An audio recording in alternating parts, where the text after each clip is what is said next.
Bienvenue sur Only Up to You, un podcast de développement personnel, professionnel et spirituel, où toutes les semaines nous abordons des sujets de la vraie vie, avec à la clé des conseils, des exemples, des outils. Tout ça avec beaucoup de franchise et une pointe d'humour. Je m'appelle Jennifer Pitchy, je suis psychologue, maître praticienne en hypnose ericksonienne et coach de vie certifié.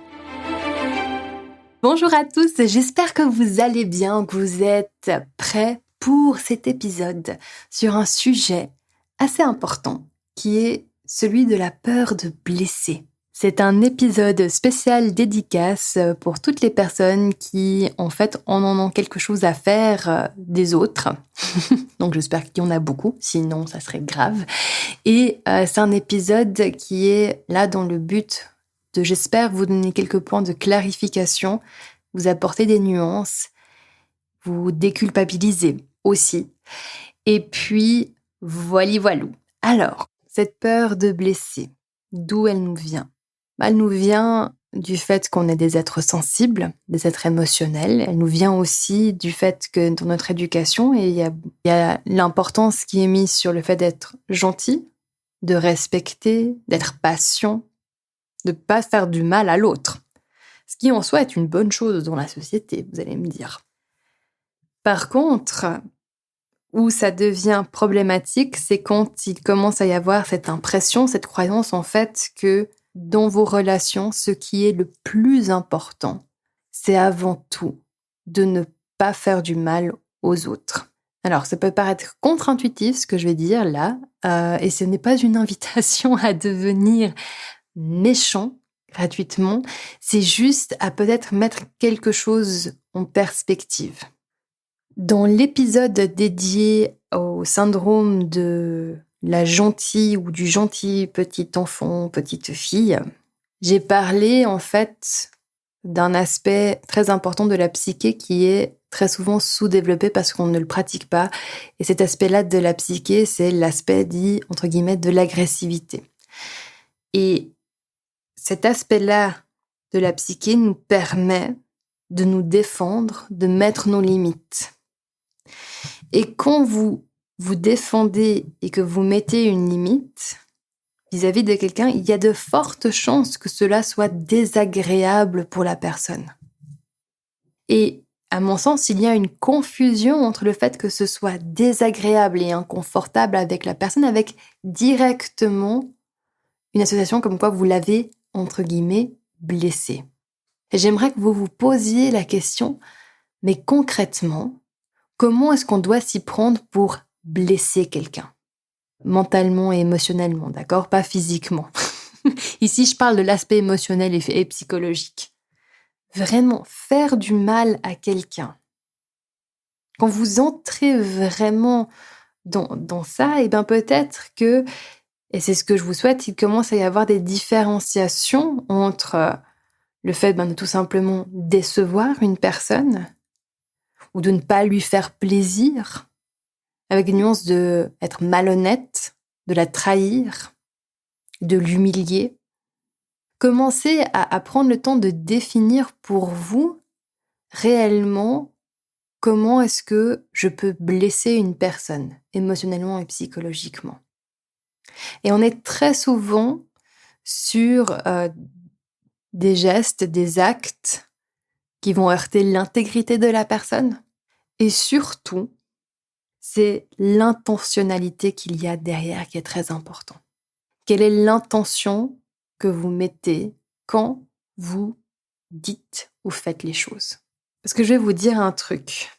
En fait, c'est carrément impossible de vivre une vie où vous êtes épanoui sur un plan individuel et que du coup, cet épanouissement vous permet d'interagir avec les personnes qui sont importantes pour vous et proches d'une manière qui est saine, rayonnante, où vous apportez de la valeur, où vous avez une énergie qui porte, qui soutient, sans à un moment donné devoir mettre des limites avec d'autres personnes, recadrer et avoir des conversations difficiles. Et dans ces moments-là, quand on a ces moments qui sont difficiles, c'est normal que l'autre personne, elle ressente quelque chose de désagréable, qui lui fait du mal sur le moment. Mais est-ce que de là, vous êtes en train de la blesser d'une manière mortelle où elle ne va plus pouvoir fonctionner sur le long terme, c'est rarement le cas. J'aimerais que vous vous rappeliez aussi de l'épisode sur le brain drama, ok? Le truc que notre mental nous fait souvent, en fait, un drame. On fait quelque chose de désagréable et tout d'un coup, boum, ceci est extrapolé à vraiment une sorte de blessure qu'on inflige à l'autre, où l'autre personne ne va peut-être jamais pouvoir s'en remettre. C'est rarement le cas. Ce qui est souvent le cas, c'est que, il y a des mises à jour qui sont pas agréables. Il y a des tensions. Puis il faut se laisser aussi le temps à intégrer l'information, la laisser résonner, et puis de là, avoir, dans le meilleur des cas, et c'est ce qu'on espère, une conversation qui est dans le but d'améliorer la relation, la situation. Que ce soit en disant, bon, on reste ensemble, on continue de travailler ensemble, de vivre ensemble, d'avoir une relation, ou bien en disant, bon, ce qui est le mieux pour nous, c'est sûrement de prendre de la distance ou bien d'arrêter d'interagir les uns avec les autres. Ce que j'essaye d'exprimer là, c'est que n'ayez pas peur, en fait, de faire du mal parce que vous allez être vrai, sincère et authentique avec l'autre. Pourquoi ? Parce que généralement, déjà, quand on est dans cette authenticité, cette sincérité, cette vulnérabilité avec l'autre, il y a rarement de l'agressivité, ce qui peut vous paraître contre-intuitif parce que je viens juste de vous dire, ouais, c'est l'aspect agressif de notre psyché qu'il faut entraîner et mettre en avant.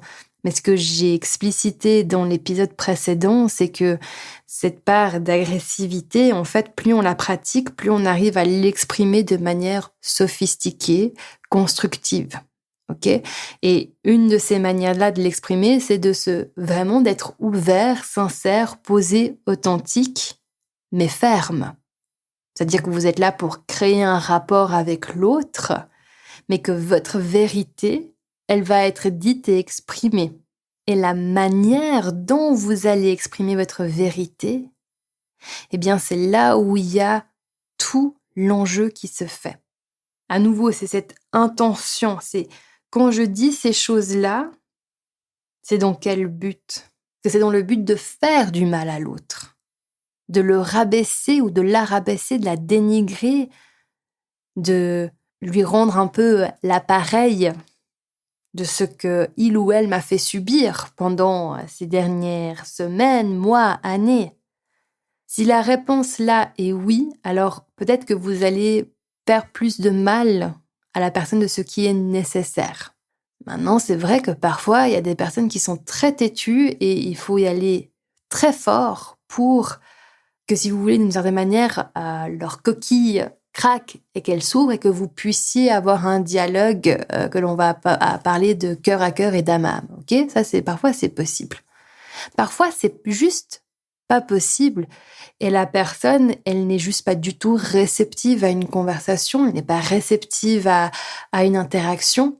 Et à ce moment-là, votre seule action, c'est de prendre une prise de distance et vous pouvez déjà anticiper, surtout quand on est dans des situations où il y a un petit peu une forme de codépendance ou bien la personne, elle vous active souvent en sauveur ou qu'elle se met en victime. Et puis que vous vous dites, bon, maintenant, je peux pas raisonner avec cette personne ou j'ai pas les outils pour. Par contre, là, j'ai besoin pour mon espace vital de prendre de la distance et que vous pouvez déjà anticiper que l'autre va l'interpréter comme une sorte de trahison, comme quelque chose de méchant que vous faites, que c'est pas cool, etc. C'est de le faire quand même et d'accepter que oui, pendant un laps de temps, cette personne-là ne va pas comprendre. Vous pouvez y mettre les formes, vous pouvez y mettre l'intention, mais vous savez très bien qu'il y a toujours une différence entre ce que vous communiquez, ce qui est compris et ce qui est retenu. Et des fois, entre ces trois choses, il y a des décalages assez importants.